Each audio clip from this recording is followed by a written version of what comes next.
like to introduce tonight the face of relay here for 2018 in Toowoomba, Amber Summers.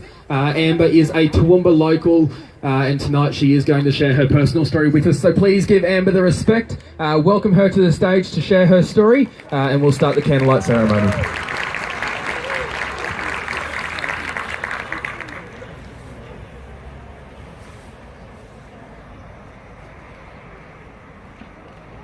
Hi everyone. I'm kind of glad I can't see too many of you, which is great with the lights here.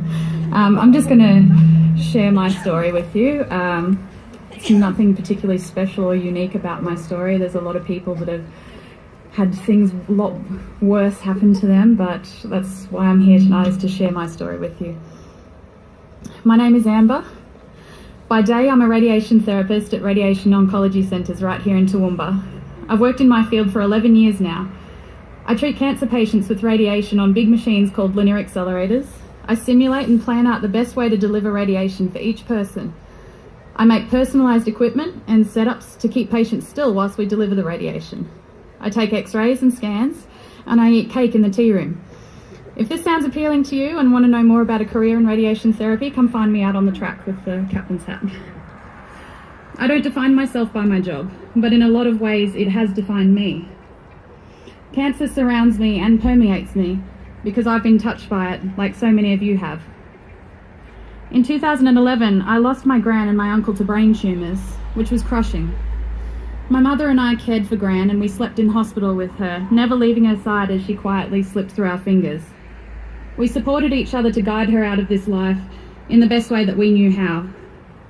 4 years on, at Christmas in 2015, my mother was diagnosed with her brain tumour. It knocked the wind out of me, and gravity felt so desperately heavy. In that moment of devastating defeat, my family and I looked at each other, and we knew that we would need to put our collective skills together. My brother as a registered nurse, and myself as a radiation therapist. But far more importantly, he as a son, and myself as a daughter. Mum lost her independence in an instant, and therefore we gained immense responsibility. We spent every spare moment we had with Mum. We supported her at appointments, we advocated for her healthcare, we assisted her to continue to live her life as she wanted to. We listened to her, and we made it a priority to assist her with whatever she needed, because through cancer, life still goes on. In 2016, I walked every single step for Mum in my first ever Relay for Life. She'd just finished her radiation therapy at my clinic, where she was treated with such respect and care by my wonderful colleagues who are here tonight. She was so proud of our team and wanted to do everything in her power to help get us through the night as her way of giving back. She donated generously and even mustered up the courage to make soup to keep us warm. Mum was elated that we were supporting such a wonderful cause. Mum battled quietly and stoically through her chemo and subsequent surgeries. She had modest plans to travel once it was over. Brave is a word that gets bandied about a lot when talking about cancer, but she truly was brave. She was afraid, but she still had the courage to stand up and face her cancer quietly and without a whisper of complaint or self-pity. It certainly silenced any defeatist attitude that would occasionally rouse within me. Then in September 2016, something went wrong. Mum had a fall and she was never quite the same. She couldn't speak to us anymore, she couldn't walk, and she couldn't care for herself anymore. In a moment, we went from active treatment to comfort measures. In a moment, Mum lost the rest of her independence and her vibrancy. In a moment, we lost so much of her and we grieved. In a moment, we transformed from supporters on the sidelines to full-time carers. My brother and I had the generous backing from our workplaces to leave, and we changed our lives to give Mum full 24-hour care in her own home. We were supported by our specialists, North Ward at St Andrews, Toowoomba, Blue Care, and the crucial palliative care program run through the Toowoomba Base Hospital.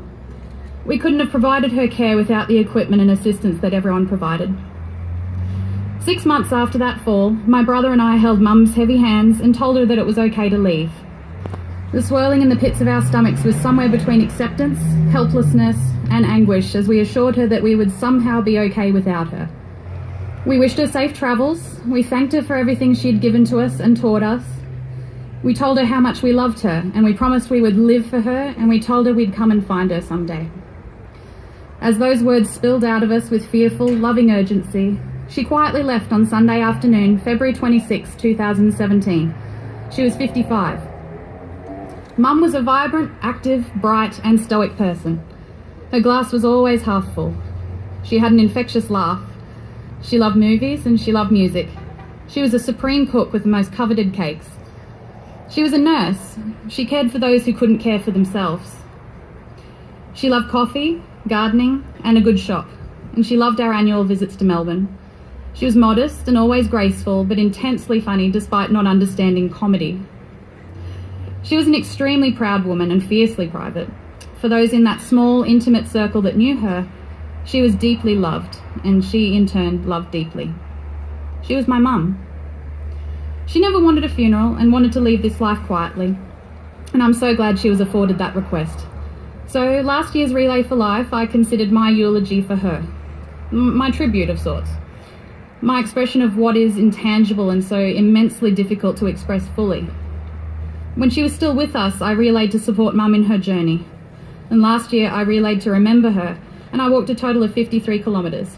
This year I'm walking again to remember her as I transfer the loving care that I gave to her to other cancer sufferers. I want to foster something positive from my experience that will benefit the lives of those who continue on in their cancer journeys. Relay is challenging, but it's also extremely rewarding. We all get together as a community to give up our time and work towards something bigger than the sum of us. Cancer is an extremely complex, individualised and varied disease with hundreds of types, subtypes and stagings. And unfortunately tonight it's not going anywhere. But we can help right now and work towards a cancer-free future. What we can do is support those individuals, families and carers who are living and continue to live with the burden of cancer, often long after it's gone. We can commit to funding research to ensure patients are receiving the best standard of care and reduce cancer mortality. We can improve the side effects and outcomes from their treatments. We can ensure that there's a holistic approach to cancer with not only medical support, but also psychosocial and financial support. We can ensure that patients coming from out of town have somewhere to stay and they have transport while they can complete their treatments. We can fund education and resources for the community and help keep support groups running. Your Relay dollars actually reach further than you think. At 8 a.m. tomorrow, we will stop, but for many people in our community, their cancer journey continues on, and I'd encourage you to reflect on that.